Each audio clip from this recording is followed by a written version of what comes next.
Chapter 11. The Beginning of the End. "Well, I must say," Mother said, looking at the wishing carpet as it lay all darned and mended and backed with shiny American cloth on the floor of the nursery. "I must say I've never in my life bought such a bad bargain as that carpet." A soft "Oh!" of contradiction sprang to the lips of Cyril, Robert, Jane, and Anthea. Mother looked at them quickly and said, "Well, of course, I see you've mended it very nicely, and that was sweet of you, dears." "The boys helped too," said the dears honourably. "But still, 22 and 9 pence! It ought to have lasted for years. It's simply dreadful now. Well, never mind, darlings, you've done your best. I think we'll have coconut matting next time. A carpet doesn't have an easy life of it in this room, does it?" "It's not our fault, Mother, is it, that our boots are the really reliable kind?" Robert asked the question more in sorrow than in anger. "No, dear, we can't help our boots," said Mother cheerfully. "but we might change them when we come in, perhaps. It's just an idea of mine. I wouldn't dream of scolding on the very first morning after I've come home. Oh, my lamb, how could you?" This conversation was at breakfast, and the lamb had been beautifully good until everyone was looking at the carpet, and then it was for him but the work of a moment to turn a glass dish of syrupy blackberry jam upside down on his young head.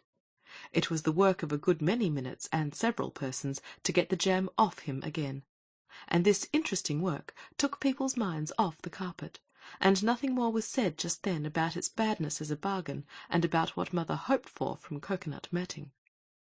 When the lamb was clean again, he had to be taken care of while Mother rumpled her hair and inked her fingers and made her head ache over the difficult and twisted housekeeping accounts which Cook gave her on dirty bits of paper, and which were supposed to explain how it was that Cook had only 5 pence halfpenny and a lot of unpaid bills left out of all the money Mother had sent her for housekeeping. Mother was very clever, but even she could not quite understand the cook's accounts. The lamb was very glad to have his brothers and sisters to play with him. He had not forgotten them a bit, and he made them play all the old exhausting games, whirling worlds, where you swing the baby round and round by his hands, and leg and wing, where you swing him from side to side by one ankle and one wrist. There was also climbing Vesuvius. In this game the baby walks up you, and when he is standing on your shoulders you shout as loud as you can, which is the rumbling of the burning mountain, and then tumble him gently onto the floor and roll him there, which is the destruction of Pompeii. "All the same, I wish we could decide what we'd better say next time Mother says anything about the carpet," said Cyril, breathlessly ceasing to be a burning mountain. "Well, you talk and decide," said Anthea. "Here, you lovely ducky lamb, come to Panther and play Noah's Ark." The lamb came with his pretty hair all tumbled and his face all dusty from the destruction of Pompeii, and instantly became a baby snake, hissing and wriggling and creeping in Anthea's arms, as she said, "I love my little baby snake. He hisses when he is awake. He creeps with such a wriggly creep. He wriggles even in his sleep." "Crocky," said the lamb, and showed all his little teeth. So Anthea went on, "I love my little crocodile. I love his truthful, toothful smile. It is so wonderful and wide. I like to see it from outside." "Well, you see," Cyril was saying, "it's just the old bother. Mother can't believe the real truth about the carpet, and—" "You speak sooth, O Cyril," remarked the phoenix, coming out from the cupboard where the black beetles lived, and the torn books and the broken slates and odd pieces of toys that had lost the rest of themselves. "Now hear the wisdom of Phoenix, the son of the phoenix." "There's a society called that," said Cyril. "Where is it? And what is a society?" asked the bird. "It's sort of a join together a lot of people. A sort of brotherhood. A kind of, well, something very like your temple, you know, only quite different." "I take your meaning," said the phoenix. "I would fain see these calling themselves sons of the phoenix." "But what about your words of wisdom?" "Wisdom is always welcome," said the phoenix. "Pretty Polly," remarked the lamb, reaching his hands towards the golden speaker. The phoenix modestly retreated behind Robert, and Anthea hastened to distract the attention of the lamb by murmuring, "I love my little baby rabbit, but oh, he has a dreadful habit of paddling out among the rocks and soaking both his bunny socks." I don't think you'd care about the sons of the Phoenix, really, said Robert. I have heard that they don't do anything fiery. They only drink a great deal, much more than other people, because they drink lemonade and fizzy things, and the more you drink of those, the more good you get. In your mind, perhaps, said Jane. But it wouldn't be good in your body. You'd get too balloony. The Phoenix yawned. Look here, said Anthea. I really have an idea. This isn't like a common carpet. It's very magic indeed. Don't you think if we put tacho on it, and then gave it a rest, the magic part of it might grow, like hair is supposed to do? It might, said Robert. But I should think paraffin would do as well, at any rate as far as the smell goes, and that seems to be the great thing about tacho.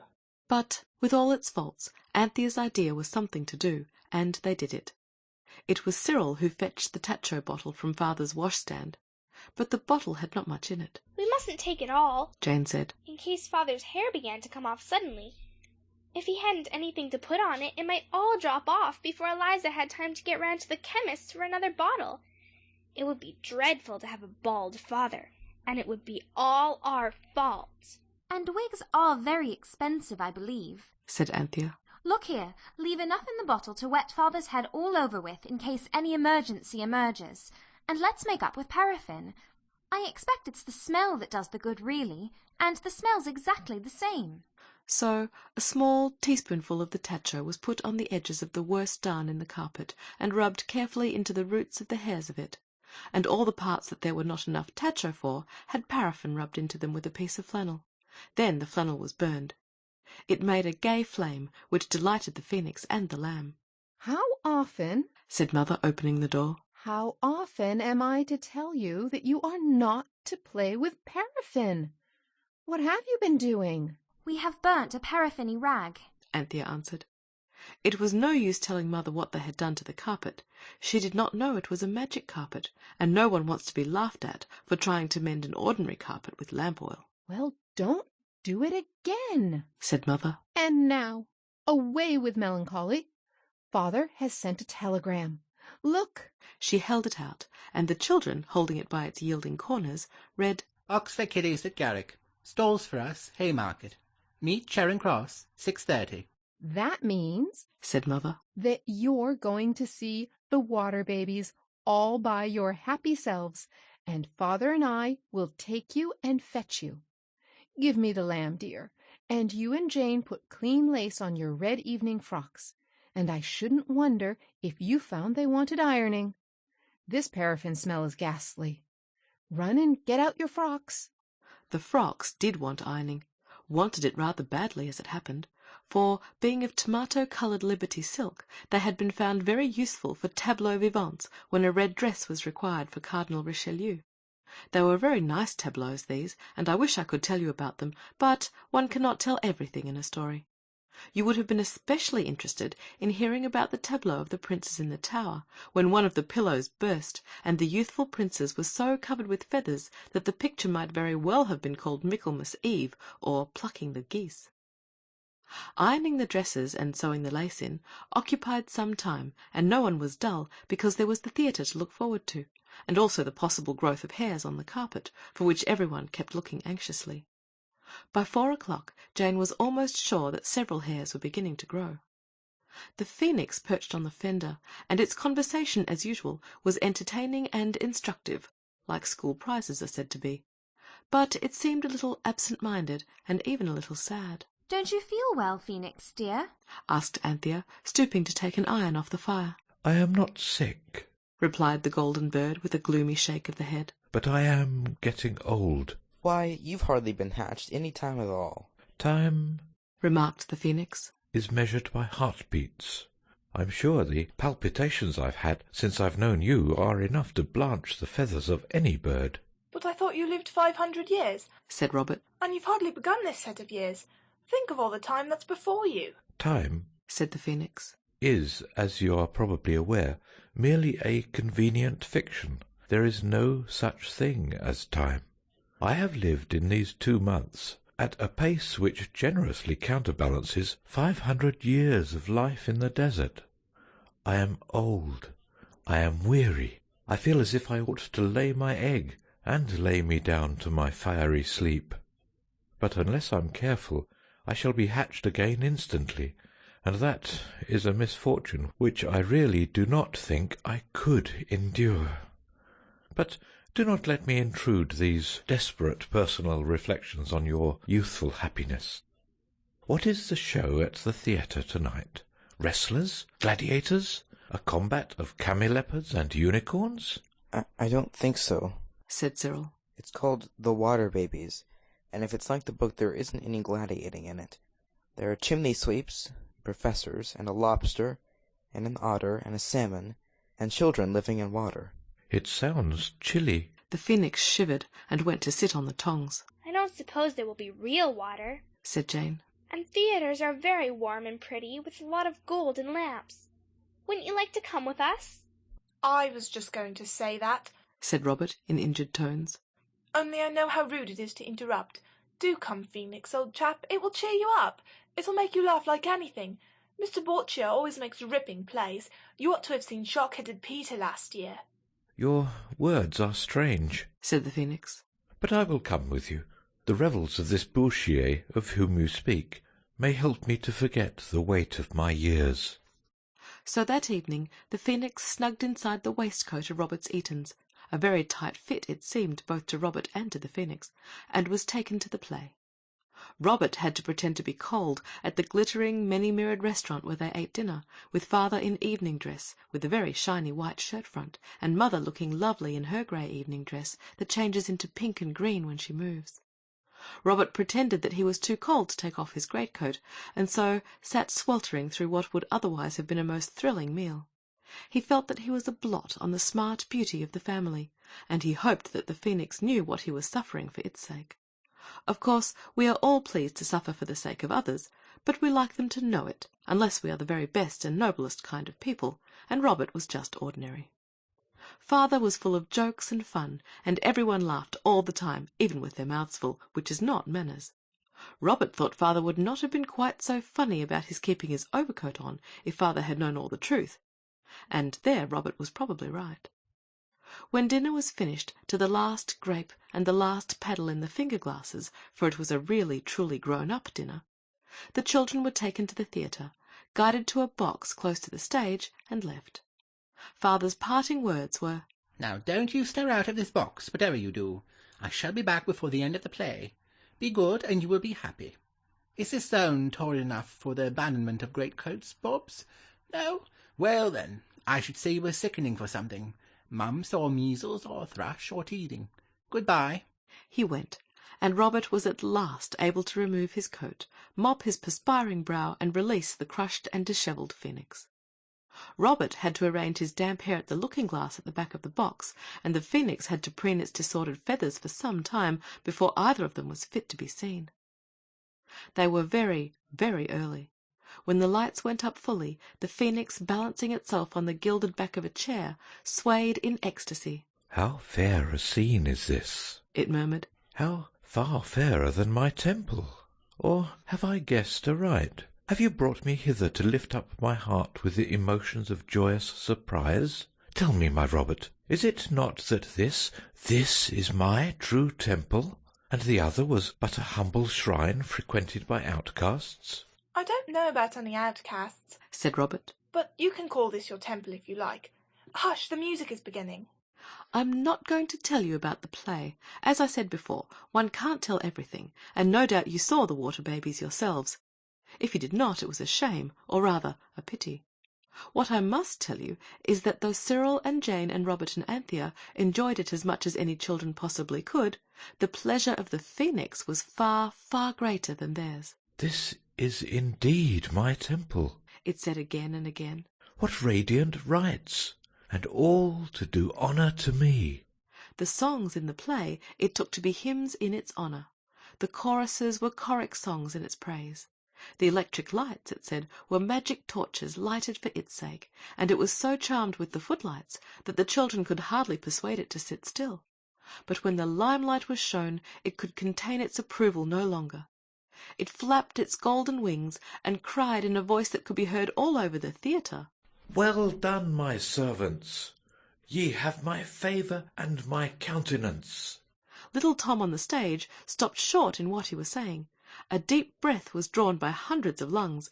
Every eye in the house turned to the box where the luckless children cringed, and most people hissed or said, "Shush!" or "Turn them out!" Then the play went on, and an attendant presently came to the box and spoke wrathfully. "It wasn't us, indeed it wasn't," said Anthea earnestly. "It was the bird." A man said, "Well, then, they must keep their bird very quiet, disturbing everyone like this." It won't do it again, said Robert, glancing imploringly at the golden bird. I'm sure it won't. You have my leave to depart, said the phoenix gently. "Well, he is a beauty and no mistake," said the attendant. "Only I'd cover him up during the acts. It upsets the performance." And he went. "Don't speak again, there's a dear," said Anthea. "You wouldn't like to interfere with your own temple, would you?" So now the phoenix was quiet, but it kept whispering to the children. It wanted to know why there was no altar, no fire, no incense, and became so excited and fretful and tiresome that 4 at least of the party of 5 wished deeply that it had been left at home. What happened next was entirely the fault of the phoenix. It was not in the least the fault of the theatre people, and no one could ever understand afterwards how it did happen. No one, that is, except the guilty bird itself and the 4 children.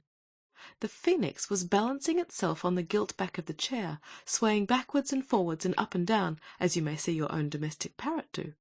I mean the grey one with the red tail.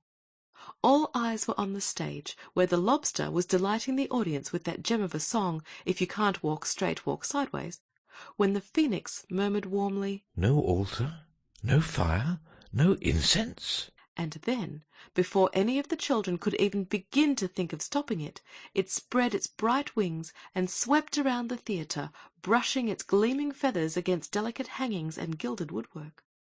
It seemed to have made but one circular wing sweep, such as you may see a gull make over grey water on a stormy day. Next moment it was perched again on the chair-back, and all round the theatre, where it had passed, little sparks shone like tinsel seeds. Then smoke wreaths curled up like growing plants. Little flames opened like flower buds. People whispered. Then people shrieked. "Fire! Fire!" The curtain went down. The lights went up. "Fire!" cried everyone, and made for the doors. "A magnificent idea," said the phoenix complacently. "An enormous altar fire, supplied free of charge. Doesn't the incense smell delicious?" The only smell was the stifling smell of smoke, of burning silk, or scorching varnish. The little flames had now opened into great flame flowers. The people in the theatre were shouting and pressing towards the doors. "Oh, how could you?" cried Jane. "Let's get out." "Father said stay here," said Anthea, very pale, and trying to speak in her ordinary voice. He didn't mean stay and be roasted, said Robert. No boys on burning decks for me, thank you. Not much, said Cyril, and he opened the door of the box.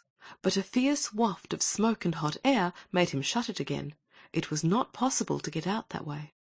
They looked over the front of the box. Could they climb down? It would be possible, certainly, but would they be much better off? "Look at the people," moaned Anthea. "We couldn't get through."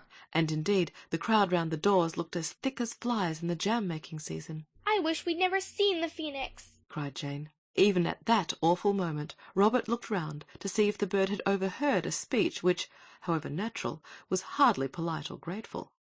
The phoenix was gone. Look here, said Cyril. I've read about fires in papers. I'm sure it's all right. Let's just wait here, as Father said. "We can't do anything else," said Anthea bitterly. Look here, said Robert. I'm not frightened. No, I'm not. The phoenix has never been a skunk yet, and I'm certain it'll see us through somehow. I believe in the phoenix. "The phoenix thanks you, O Robert," said a golden voice at his feet, and there was the phoenix itself on the wishing carpet. "Quick," it said, "stand on those portions of the carpet which are truly antique and authentic, and—" A sudden jet of flame stopped its words. Alas, the phoenix had unconsciously warmed to its subject, and in the unintentional heat of the moment had set fire to the paraffin with which that morning the children had anointed the carpet. It burned merrily. The children tried in vain to stamp it out. They had to stand back and let it burn itself out. When the paraffin had burned away, it was found that it had taken with it all the darns of Scotch heather mixture fingering. Only the fabric of the old carpet was left, and that was full of holes. "Come," said the phoenix. "I'm cool now." The 4 children got on to what was left of the carpet. Very careful they were not to leave a leg or a hand hanging over one of the holes. It was very hot. The theatre was a pit of fire. Everyone else had got out. Jane had to sit on Anthea's lap. "Home," said Cyril, and instantly the cool draught from under the nursery door played upon their legs as they sat. They were all on the carpet still, and the carpet was lying in its proper place on the nursery floor, as calm and unmoved as though it had never been to the theatre or taken part in a fire in its life. 4 long breaths of deep relief were instantly breathed. The draught, which they had never liked before, was for the moment quite pleasant, and they were safe, and everyone else was safe.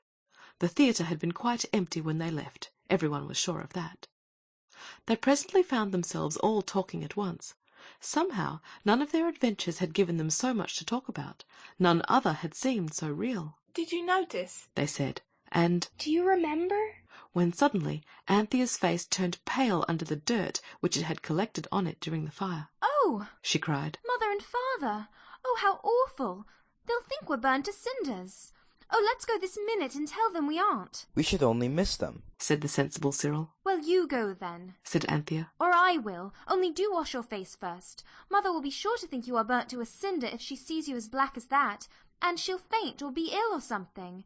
Oh, I wish we'd never got to know that phoenix. "Hush," said Robert. "it's no use being rude to the bird. I suppose it can't help its nature. Perhaps we'd better wash too. Now I come to think of it, my hands are rather—" No one had noticed the phoenix since it had bidden them to step on the carpet, and no one noticed that no one had noticed.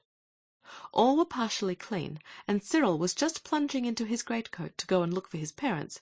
He, and not unjustly, called it looking for a needle in a bundle of hay, when the sound of Father's latchkey in the front door sent everyone bounding up the stairs. Are you all safe? Cried Mother's voice, Are you all safe? and the next moment she was kneeling on the linoleum of the hall, trying to kiss 4 damp children at once, and laughing and crying by turns, while Father stood looking on, and saying he was blessed or something. "But how did you guess we'd come home?" said Cyril later, when everyone was calm enough for talking. Well, it was rather a rum thing. We heard the garrick was on fire, and of course we went straight there. Said Father briskly. We couldn't find you, of course, and we couldn't get in, but the firemen told us everyone was safely out. And then I heard a voice at my ear say, Cyril, Anthea, Robert, and Jane. And something touched me on the shoulder. It was a great yellow pigeon, and it got in the way of my seeing who'd spoken. It fluttered off, and then someone said in the other ear, They're safe at home. And when I turned again to see who it was speaking, hanged if there wasn't that confounded pigeon on my other shoulder. Dazed by the fire, I suppose. Your mother said it was the voice of... I said it was the bird that spoke, said Mother. And so it was. Or at least I thought so then. It wasn't a pigeon. It was an orange-colored cockatoo. I don't care who it was that spoke. It was true, and you're safe. Mother began to cry again, and Father said bed was a good place after the pleasures of the stage, so everyone went there. Robert had a talk to the phoenix that night. Oh, very well, said the bird, when Robert had said what he felt. Didn't you know that I had power over fire? Do not distress yourself. I, like my high priests in Lombard Street, can undo the work of flames. Kindly open the casement. It flew out, and that was why the papers said next day that the fire at the theatre had done less damage than had been anticipated. As a matter of fact, it had done none, for the phoenix spent the night in putting things straight. How the management accounted for this, and how many of the theatre officials still believed that they were mad on that night, will never be known. Next day, Mother saw the burnt holes in the carpet. It caught where it was paraffiny, said Anthea. I must get rid of that carpet at once, said Mother. But what the children said, in sad whispers to each other, as they pondered over last night's events, was, We must get rid of that phoenix. End of chapter 11.